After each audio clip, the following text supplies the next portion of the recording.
दोस्तों, आज की कहानी डॉक्टर एपीजे अब्दुल कलाम के बचपन की एक घटना से जुड़ी है। जली हुई रोटी इस कहानी का शीर्षक है। तो बात उस समय की है जब डॉक्टर एपीजे अब्दुल कलाम छोटे बच्चे थे। एक रात वे अपने माता पिता के साथ भोजन कर रहे थे। भोजन करते हुए उनकी दृष्टि अपने पिता की प्लेट पर गई। उन्होंने देखा कि उनकी माँ ने जो उन्हें जली हुई रोटियां परोसी हुई थी, लेकिन वह कुछ कहे ही शांति से उन जली हुई रोटियों को खा रहे थे। जब उनकी माँ ने जली हुई रोटियों के लिए उनके पिता से क्षमा मांगी तो वे हंसते हुए बोले, कोई बात नहीं, मुझे तो जली हुई रोटियां पसंद हैं। ये सुनकर डॉक्टर एपीजे अब्दुल कलाम आश्चर्य में पड़ गए। बाद में उन्होंने अपने पिता से पूछा कि क्या वाकई उन्हें जली हुई रोटियां पसंद है। तो उन्होंने पिता ने उत्तर दिया, एक जली हुई रोटी किसी का कुछ नहीं बिगाड़ सकती, लेकिन जले हुए शब्द बहुत कुछ बिगाड़ सकते हैं। दोस्तों, शब्दों में अद्भुत शक्ति होती है, इसलिए हमें इस शक्ति का उपयोग संभल कर करना चाहिए।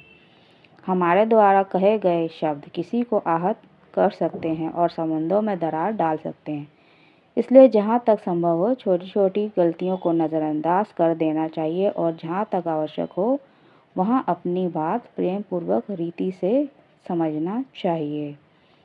सन 1973 में डॉक्टर एपीजे अब्दुल कलाम को भारत के सैटेलाइट लॉन्च प्रोग्राम SLV-3 का प्रमुख बनाया गया। इस प्रोग्राम का मिशन 1980 तक सैटेलाइट रोहिणी का प्रक्षेपण करना था। मिशन के लिए सारी मूलभूत सुविधाएं प्रदान की गई। एक बड़ा बजट स्वीकृत किया गया, मानव संसाधन उपलब्ध कराया गया। डॉक्टर एपीजे अब्दुल कलाम अपनी टीम के साथ लक्ष्य प्राप्ति में जुट गए। आखिरकार कड़ी मेहनत के बाद 1989 में वे सैटेलाइट लॉन्च करने की स्थिति में पहुंच गए। अगस्त 1989 में सैटेलाइट रोहिणी को लॉन्च करने की तैयारी कर ली गई। प्रोजेक्ट प्रमुख के कारण doctor APJ Abdul Kalam control room में बटन दबाकर सैटेलाइट लॉन्च करने के लिए आगे बढ़े। तब कंप्यूटर ने लॉन्च के लिए आवश्यक समस्त चीज़ों को चेक करने के बाद इंस्ट्रक्शंस दिया कि प्रोजेक्ट में कुछ कमियां हैं जिन्हें सही करना आवश्यक है। जब डॉक्टर एपीजे अब्दुल कलाम जी ने अन्य एक्सपर्ट से सलाह की तो सबने उन्हें यकीन दिलाया कि सब कुछ सही है और कंप्यूटर के निर्देश के बाद भी डॉक्टर एपीजे अब्दुल कलाम ने सैटेलाइट रोहिणी को लॉन्च कर दिया। प्रथम चरण में तो सब कुछ ठीक रहा, किंतु दूसरे चरण में गड़बड़ी हो गई और सैटेलाइट बंगाल की खाड़ी में जा गिरा। इस असफलता पर डॉक्टर एपीजे अब्दुल कलाम दुखी थे।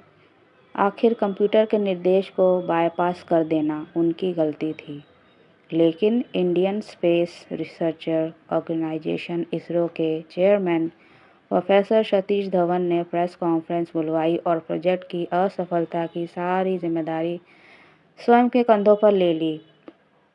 उन्होंने कहा कि तकनीकी खामियों के चलते ये प्रोजेक्ट असफल हो गया, किंतु सभी खामियों में सुधार कर यह प्रोजेक्ट अगले वर्ष तक पूर्ण कर लिया जाएगा।